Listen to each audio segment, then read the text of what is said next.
मोहम्मद रिजवान की कप्तानी गई है तो बड़ी बड़ी चीज़ें सामने आ रही हैं। कुछ सहाफ़ी ये बातें कर रहे हैं कि उनकी कप्तानी इसलिए गई है कि वो फ़लस्तीन की बात करते थे, वो जुए की कंपनीज को या ऐप्स को प्रमोट नहीं करते थे। हकीकत क्या है, क्या हकीकत कुछ और है, ये हम आपको बताने वाले हैं। उनकी कप्तानी क्यों गई है। आप देख रहे हैं 94 क्रिकेट और मैं हूं आपका मेज़बान अली अहमद। हमारे चैनल को सब्सक्राइब कर लें, बेल आइकन को ज़रूर दबा दें। क्रिकेट से रिलेटेड हर लेटेस्ट वीडियो अब तक पहुंचती रहे। दोस्तों, कुछ लोग ये बातें कर रहे हैं कि मोहम्मद रिजवान की कप्तानी चली गई है और इसकी वजह सबसे बड़ी क्या है। वजह कुछ ऐसी पेश कर रहे हैं कि अगर मैं भी आपको बताऊंगा ना तो आप भी समझेंगे ये कैसी मैं बात कर रहा हूँ। वो ये बात कर रहे हैं कि मोहम्मद रिजवान फ़लस्तीन के हक में बात करते थे, उनकी कप्तानी इसलिए गई। मोहम्मद रिजवान जुए के ऐप्स को प्रमोट नहीं करते तो उनकी कप्तानी इसलिए गई। अब मैं इनकी जरा परफॉर्मेंस आपको बताता हूँ, स्टैट्स आपको बताता हूँ, मोहम्मद रिजवान के भी बताता हूँ, बाबर आजम के भी बताता हूँ। फैसला आपने करना है कि बाबर आजम या मोहम्मद रिजवान के ऊपर पहले आते हैं कि उनको कप्तान कब बनाएगा। उनको कप्तान बनाएगा ऑस्ट्रेलिया टूर से पहले। जिम्बाब्वे टूर उनका पहला टूर था, दूसरा टूर ऑस्ट्रेलिया था, तीसरा टूर उनका जनूबी अफ्रीका था। वो पहले अपने 2 बड़े टूर में कामयाब रहे। उन्होंने ऑस्ट्रेलिया को ऑस्ट्रेलिया में हराया, उन्होंने जनूबी अफ्रीका को जनूबी अफ्रीका में हराया। लेकिन उसके फौरन बाद ट्राई नेशन सीरीज थी, वहां वो नाकाम रहे। चैंपियन ट्रॉफी थी, वहां वो नाकाम रहे, लेकिन पाकिस्तान क्रिकेट बोर्ड ने इनको कंटिन्यू रखा। उसके बाद चैंपियन ट्रॉफी के फौरन बाद आप न्यूजीलैंड जाते हैं, वहां भी आप जो है ना सीरीज हार के आते हैं। उसके बाद आप वेस्ट इंडीज जाते हैं, वहां भी आप सीरीज हार के आते हैं। अगर हम सिर्फ और सिर्फ इनकी स्टैट्स की बात कर रहा हूँ या परफॉर्मेंस की, मोहम्मद रिजवान की बात कर रहा हूँ, तो उनकी अपनी भी परफॉर्मेंस इतनी को खातिर खवा परफॉर्मेंस नहीं है। कप्तानी की भी बात कर लें तो इतनी को अच्छी परफॉर्मेंस नहीं है। अगर उनको कप्तानी से हटा दिया गया तो उसको दूसरी तरफ क्यों भेजा जा रहा है या उसको दूसरी तरह क्यों बताया जा रहा है कि मोहम्मद रिजवान को सिर्फ और सिर्फ कप्तानी से इसलिए हटाया गया है। वो फलस्तीन के हक में बात करते हैं कि आपने दूसरा कप्तान कोई यहूदी तो नहीं लगाया हुआ है, वो भी मुसलमान ही है। शहनशाह अफरीदी भी मुसलमान ही है। उसको नहीं पता फलस्तीन के बारे में क्या स्टैंड हमने लेना है। उसको नहीं पता कौन सी ऐप जुए वाली है, कौन सी ऐप जुए वाली भी नहीं है। क्या मोहम्मद रिजवान बड़े मुसलमान है, बाबर आजम बड़े मुसलमान है, शहनशाह अफरीदी छोटे मुसलमान है, या सलमान अली आगा छोटे मुसलमान है, या शान मसूद छोटे मुसलमान है, या ये जुए की ऐप्स को प्रमोट कर रहे हैं और मोहम्मद रिजवान प्रमोट नहीं कर रहे। इस तरह के आर्गुमेंट अब आ रहे हैं, इस तरह की साफी बातें कर रहे हैं कि मोहम्मद रिजवान को अगर बाहर किया जा रहा है ना, उसकी सबसे बड़ी वजह ये है। ये पाकिस्तान के टेस्ट क्रिकेटर राशिद लतीफ साहब ने भी जियो में बैठ के ये बयान दिया हुआ है कि मोहम्मद रिजवान की कप्तानी इसलिए गई कि वो जो है ना फ़लस्तीन की बात करते थे, वो इस्लाम और दीन की बात करते थे वहां ड्रेसिंग रूम में। तो ये रवैया माइक हैसन को पसंद नहीं आया। जरा आप इस बात से इमेजिन करें, जरा आप माइक हैसन को क्यों नहीं पसंद आना ये रवैया। क्या मोहम्मद रिजवान वहां पे तबलीग कर रहे होते हैं अंदर, वो क्रिकेटिंग बात ही कर रहे होंगे ना। और नमाज के टाइम, जब भी नमाज का टाइम होता है, सारे खिलाड़ी नमाज पढ़ते हैं, मोस्टली हमारे प्लेयर जो है ना वो नमाज पढ़ते हैं। लेकिन इस चीज को इस तरह पोर्ट्रेट करना कि मोहम्मद रिजवान फलस्तीन के बारे में बहुत बड़ा जो है ना वो दिल रखते हैं, गुर्दा रखते हैं, उनके अंदर बड़ा दर्द है, और शहनशाह अफरीदी जिनको हमने अभी कप्तान बनाया है उनके अंदर कोई ऐसी बात नहीं है। कि ऐसा बचकाना बयान दिया राशिद लतीफ साहब ने, ऐसा बचकाने बयान दे रहे हैं कुछ हमारे सहाफी जो है ना, ऐसी बातें कर रहे हैं मोहम्मद रिजवान के बारे में, बाबर आजम के बारे में। और जरा खुदारा इनकी परफॉर्मेंस भी तो देखें। बाबर आजम को आप 2.5 साल से ऐसे कंटिन्यू कर रहे हैं बगैर परफॉर्मेंस के। किसी और खिलाड़ी की परफॉर्मेंस होती ना, उठा के कब का आपने बाहर फेंका होना था।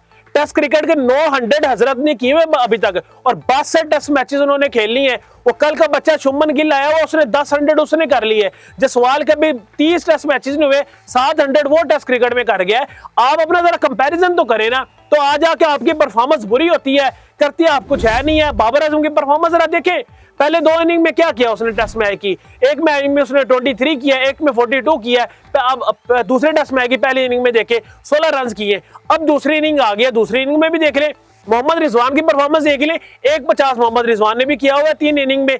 परफॉर्मेंस आपकी 0 है। लेकिन आप कुछ ऐसे साफियों को ये बातें करते हैं कि आप ये पोर्ट्रेट करें कि जैसे हम इस्लाम के बहुत बड़े दाई हैं और दूसरे कप्तान जिसको कप्तान लगाया गया वो तो मुसलमान ही नहीं, अल्लाह माफ करे, जैसे वो यहूदी है, वो इसराइल से आया हुआ है। तो खुदारा ये प्रोपोगंडा जो है ना वो बंद कर दे कि मोहम्मद रिजवान बड़े मुसलमान है, शहनशाह अफरीदी छोटे मुसलमान है, सलमान अली आगा छोटे मुसलमान है, ये शान मसूद छोटे मुसलमान है। तो आप अपनी परफॉर्मेंस को भी देखें, आप अपनी कप्तानी को भी देखें, आप अपनी बैटिंग को भी देखें कि बाबर आजम कितने अरसे से विदाउट परफॉर्मेंस वो टीम के अंदर खेल रहे हैं, फिर भी पाकिस्तान क्रिकेट बोर्ड सपोर्ट कर रहा है, फिर भी पाकिस्तान क्रिकेट बोर्ड खिला रहा है, फिर भी सिलेक्शन कमेटी खिलाई जा रही है। लेकिन हम क्या करते हैं कि जी बाबर आजम से बड़ा प्लेयर ही नहीं है। बाबर आजम कुछ करे ना करे, लेकिन उसने टीम के अंदर रहना ही रहना है। अब बाबर आजम की हालिया परफॉर्मेंस आप टेस्ट में देख ले, वनडे में देख ले, क्या परफॉर्मेंस है उनकी। उनके 62 टेस्ट मैच हो गए हैं और 900 में आपको बता रहा हूं। उनकी ओडीआई के अंदर उनकी परफॉर्मेंस देख लें आप, उनकी टी20 की आप परफॉर्मेंस देख लें, कितने को मैचेस उन्होंने जितवाए हुए हैं। लेकिन इस चीज को आप इस तरह पोर्ट्रेट ना करें कि आप इस्लाम को बीच में लेके आ रहे हैं, आप ये कह रहे हैं कि बाबर आजम जुवे के ऐप्स को प्रमोट नहीं करते। मुझे जरा बाबर आजम या रिजवान के अलावा दूसरे खिलाड़ी को बारे में बताए ना, वो कौन से ऐसे खिलाड़ी हैं जो जुवे के ऐप्स को प्रमोट कर रहे हैं। किसी एक का नाम ले ले, वो सहाफी नाम ले ले या कोई और बंदा नाम ले ले, या आप में से कोई बंदा नाम ले ले।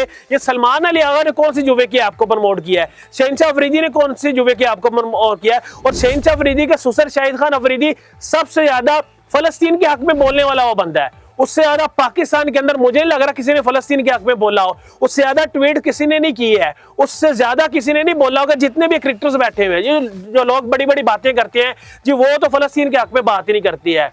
तो खुदा रहा इस चीज को जो है ना आप क्रिकेट के साथ कंपेयर ना करें और क्रिकेट के साथ मिलाए भी ना कि फलस्तीन के हक में मोहम्मद रिजवान बात करते थे, बाबर आजम और मोहम्मद रिजवान वो जुवे के ऐप्स को प्रमोट नहीं करते थे, इसलिए उनको टीम से बाहर निकाला जा रहा है, इसलिए उनकी कप्तानी की गई है। ये कोई आर्गूमेंट नहीं है, ये टोटली तमाम खबरें गलत हैं। क्या जो सिलेक्शन कमेटी में बैठे हुए यारो सारे काफिर बैठे हुए क्या वो मुसलमान नहीं है?